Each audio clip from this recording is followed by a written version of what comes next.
আমরা এর আগের ভিডিওতে দেখেছি অ্যাসিড কিসের জন্য হয়, কিভাবে হয় ছোট্ট করে। এখন আমরা দেখব বিভিন্ন অ্যাসিডিটি থেকে মুক্তি পাওয়ার উপায়। তো প্রথমে আসি জল ও খাবার খাওয়ার সময় নিয়ে আলোচনা করি একটু। কেউ বলবেন হয়তো খাবার খাওয়ার সময় জল খাওয়া উচিত, কেউ বলবেন খাবার খাওয়ার আগে, কেউ বা বলবেন পরে। কতক্ষণ আগে পরে কোনো টাইম আমাদের জানা নেই। জলের প্রকৃতি নিয়ে আলোচনা এখানে করব না।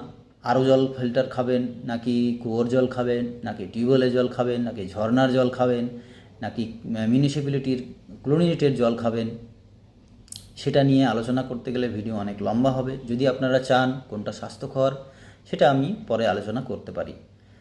তো আপাতত জল কখন খাবেন, খাবারের সঙ্গে খাবেন কিনা সেটা নিয়ে বলি একটু ছোট্ট করে।